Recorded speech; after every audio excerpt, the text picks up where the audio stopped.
Audio Jungle.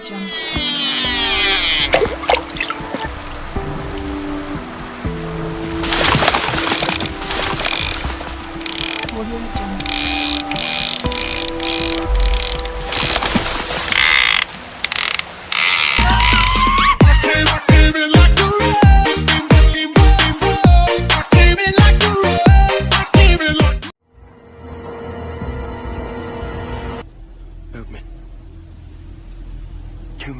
Film dimulai ketika seorang penembak jitu bernama Swagger bersama satu rekannya yaitu Donnie, di mana mereka berdua tengah menjalankan sebuah misi perdamaian pada zona konflik di Ethiopia. Tepat di atas sebuah bukit tandus, mereka terus mengawasi pergerakan kendaraan sweeper dari pasukan pemberontak yang sedang melaju ke arah kamp pasukan Amerika Serikat. Jarak sekitar 2000 yard jauh di dasar lembah tentunya tak masalah bagi Swagger dan Donnie. Bahkan, disitulah justru ketangkasan mereka diuji. Perhitungan yang matang dan ketepatan memilih momen eksekusi benar-benar telah membuat pertahanan lawan berantakan. Seperti itulah kejadian pada siang itu. 30 miles an hour, 3 mile lane.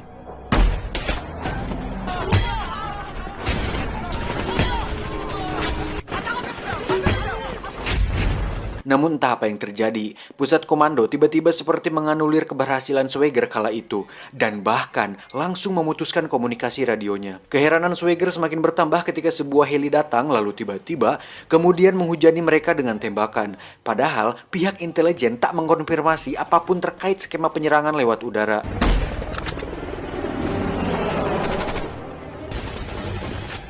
Lantas, dari pihak manakah heli itu berasal? Nanti kita akan tahu jawabannya. Lanjut, perlawanan yang tak berimbang pada peristiwa tersebut telah mengakibatkan tewasnya Donnie yang merupakan satu-satunya sahabat Swagger yang selalu mendampingi sepanjang perjuangannya. Sontak hal tersebut menyulut kemarahan Swagger dan berhasil menembak jatuh pesawat heli itu.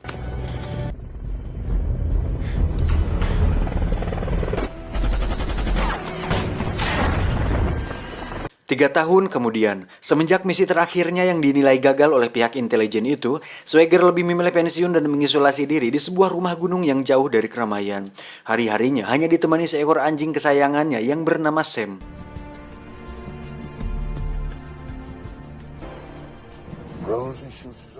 Pada pagi itu, Swagger kedatangan tamu dari FBI. Mereka adalah Kolonel Isaac Sobari serta dua orang peliharaannya yang tak saya sebutkan namanya. Yang jelas mereka bukan Sam. Dengan susah payah, Pak Isaac memujuk Swagger untuk membuat skema penembakan jarak jauh terkait adanya sebuah rencana pembunuhan terhadap presiden yang berhasil terlacak lewat rekaman transmisi. Dengan kemampuan Swagger ini, diharapkan bisa membantu menggagalkan rencana teror tersebut. Seperti itulah skenarionya. Nasionalisme seorang mantan prajurit masih melekat kuat pada jiwa Swagger, maka akhirnya dia pun bersedia menjalankan misi ini untuk terakhir kalinya.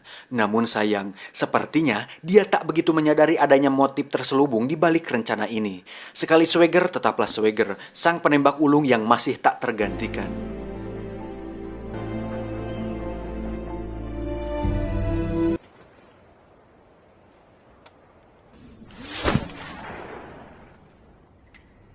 Singkat cerita, Swagger mulai melakukan survei dan mengamati 3 tempat penting di Amerika, yaitu Maryland, Philadelphia, dan Washington DC.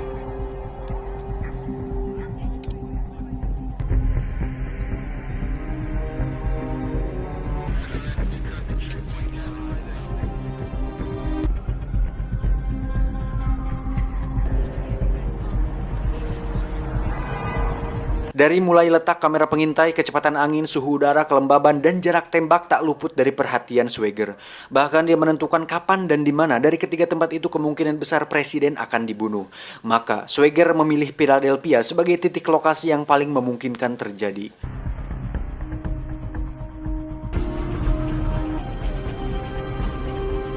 Diceritakan 2 minggu kemudian, tepat pada hari kunjungan presiden itu, Swagger dibawa kolonel dan kurawanya memasuki sebuah gedung tak resmi yang kelihatan seperti ruko-ruko gitu.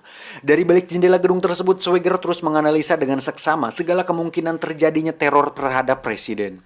Di sisi lain, sebuah senjata otomatis seperti telah dipersiapkan kelompok rahasia dan mengarahkan larasnya tepat ke posisi presiden di mana beliau sedang berpidato di atas mimbarnya. Hinggalah tiba saatnya di mana Schweiger meyakinkan kemungkinan terburuk akan segera berlangsung. Namun tiba-tiba, seorang ofisir polisi Philadelphia muncul dan menembaki Schweiger dari belakang. Kemudian disusul dengan tembakan jarak jauh yang secara tiba-tiba justru mengenai kepala Uskup Agung Ethiopia ketika beliau mendampingi presiden di samping mimbarnya. Seketika massa pun berhamburan panik, spontan Schweiger menjatuhkan diri dari jendela gedung untuk menghindari serangan opsir yang terus menembakinya. Namun sial, 2 butir peluru bersarang tepat di bagian bahu dan pahanya. Kejadian tersebut telah membuat Schweiger sadar bahwa ini adalah murni jebakan.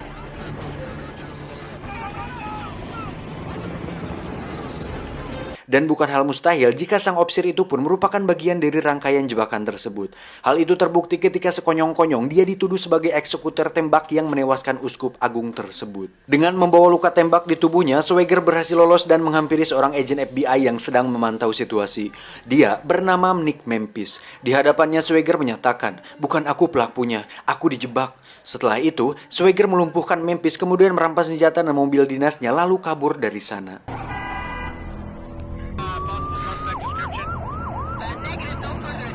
Sedangkan di gedung itu, mereka sibuk memasang senapan milik Schweiger pas pada posisi di mana Schweiger berdiri di sana.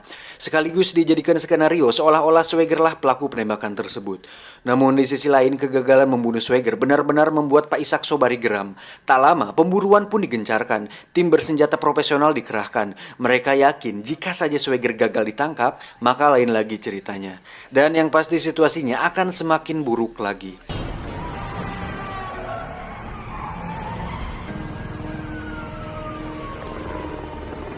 Sementara itu, kepiawaian dan keberanian eksersan Angkatan Laut ini masih cukup untuk mengelabui kepungan mereka. Kemudian langsung menjatuhkan diri ke dalam sungai bersama mobilnya.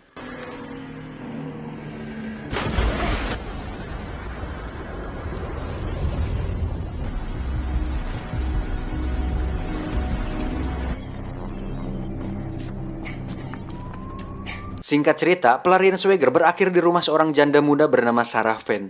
Dia adalah mantan istri almarhum teman sejawatnya dulu, yaitu Donny Van. Pada awalnya, Sarah pun meragukan Schweiger karena terpengaruh isu yang bergulir di televisi akhir-akhir ini. Namun Schweiger terus berupaya untuk meyakinkan Sarah bahwa sekelompok orang telah menjebaknya. Hingga akhirnya Sarah pun bersedia menerima Schweiger dan merawat luka tembak yang tengah dialaminya.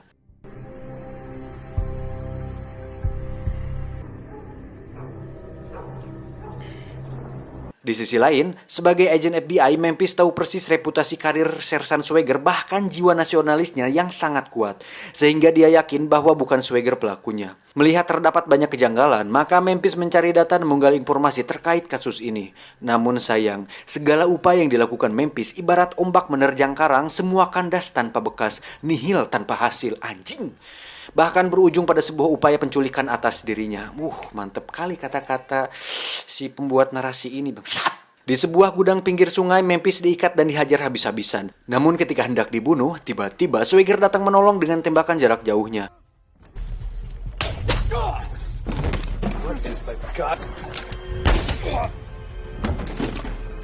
Semenjak itulah, Memphis rela mengorbankan karirnya dan bersedia menyatukan misi bersama Schweiger, yaitu demi membongkar kejahatan berbalut konspirasi di tubuh FBI terkait penembakan Uskup Agung tersebut. Kabar bergabungnya Memphis dengan Schweiger mengisyaratkan bahwa pertempuran babak baru akan segera dimulai. Pak Ishak Sobari dan komplotannya kini mulai resah, sehingga mereka membuat strategi apa saja untuk memancing Schweiger keluar dari persembunyiannya, termasuk menculik Sarah sahabatnya untuk dijadikan sandera. Tujuannya hanya satu, yaitu membunuh Schweiger.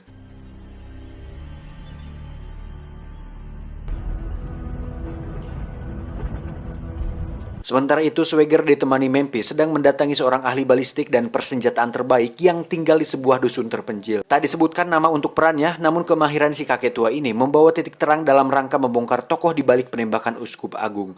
Berdasarkan data yang diungkap si kakek, ternyata pelakunya adalah Mikhail Zerbiak, seorang sniper bayaran yang kondisinya kini sudah lumpuh. Dengan sesama sniper yang terbilang handal pada masanya, tentu Schweiger sangat mengenali sosok Mikhail tersebut. What if it's a trap? Singkat cerita, mereka berdua tiba di Virginia. Menyusul adanya informasi bahwa Mikhail sengaja ditempatkan di sana sebagai opsi kedua untuk memancing kedatangan Schweiger.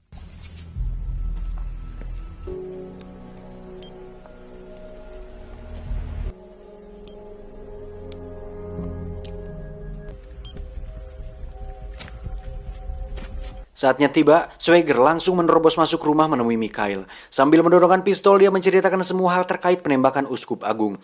Motifnya adalah ketakutan yang berlebihan dari sekelompok penjahat yang takut jika sang uskup membocorkan semua kejahatannya pada presiden. Dan dalang dari semua ini adalah Kolonel Isaac Sobari dan Charles. Setelah itu, Mikhail menembak kepalanya sendiri hingga tewas. Beruntung, Swagger telah merekam percakapan itu melalui handphonenya. Sementara di luar rumah, pasukan elit militer utusan Kolonel Sobari datang mengepung dan memaksa Swagger untuk menyerah. Namun faktanya, mereka justru malah termakan perangkap bom yang Swagger tebar sebelumnya.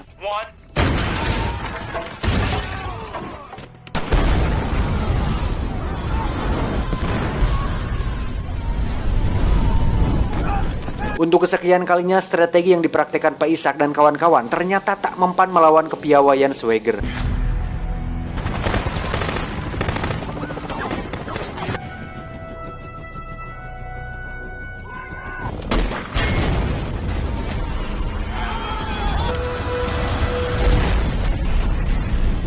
Hingga akhirnya terpaksa Pak Ishak harus menerima kesepakatan yang ditawarkan Swagger.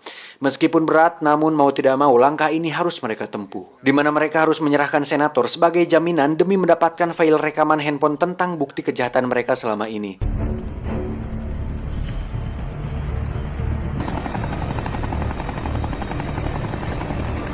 Singkat cerita, Pak Ishak bersama senator tiba di puncak gunung bersalju, di mana mereka sepakat untuk bertransaksi di sana. Watak penjahat memang maunya menang meskipun dengan cara licik. Mereka menggelandang Sarah Van menjadi bagian dari strategi mereka, bahkan memasang sniper di beberapa titik gunung tersebut.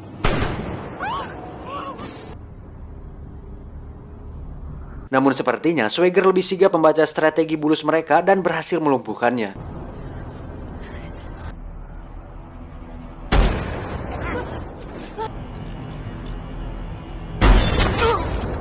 Situasi tersebut membuat si pengawal Pak Ishak teriak frustasi dan menantang Swagger dari kejauhan. Tak diduga, tiba-tiba bidikan jitu Swagger memutus pergelangan tangannya.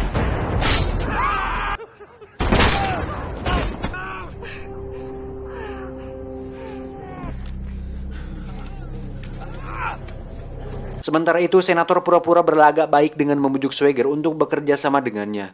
Dengan tegas, Swagger menyinggung soal kejahatan perang yang terjadi di Ethiopia 3 tahun silam, dan hal itu cukup jadi tamparan baginya. Di luar dugaan, tiba-tiba 2 helikopter FBI datang untuk menangkap Swagger. Dengan terpaksa, dia menyerah dan membawa perkara ini ke majelis peradilan. Di hadapan hakim dan penuntut, Swagger berusaha membantah bahwa yang dituduhkannya terhadapnya selama ini adalah tidak benar. Bahkan terkait bukti senjata miliknya, itu pun hanyalah rekayasa Kolonel Sobari. Karena ketika itu, senapan masih pada posisi yang tak digunakan dan tak sembarang orang bisa menggunakannya. Namun keputusan majelis justru malah meloloskan Kolonel Sobari dengan dalih materi kasusnya di luar teritori hukum di sana. Tentunya hal itu sangat mengagetkan Swagger. Namun meskipun demikian, hakim memberikan kesempatan pada Swagger untuk mendedikasikan keadilan dengan gayanya sendiri. Alhasil, vonis bebas pun dianugerahkan hakim kepada Swagger. Singkat cerita, malam pun tiba. Scene berpindah ke sebuah villa di mana Sobari dan senator tengah tertawa karena kebebasannya. Tiba-tiba, salah seorang kurawanya jatuh di hadapan mereka dengan lubang peluru di kepalanya. Faham akan isyarat kedatangan Swagger, mereka pun berusaha melindungi diri. Namun kemurkaan Swagger kali ini seperti sudah tak kompromi lagi. Alhasil, semua penghuni villa tersebut mampus termakan tembakan gahar Swagger. He's under the floor.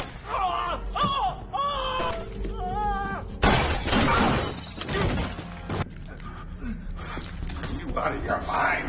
Exactly. Tak cukup dengan itu, dia pun sempat membocorkan instalasi gas, kemudian meninggalkannya. Dan dalam hitungan detik, boom, hancurlah semua.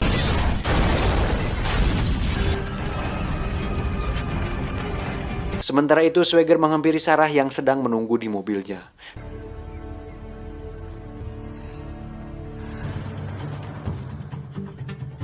Tamat ending yang membagongkan. Gong gong.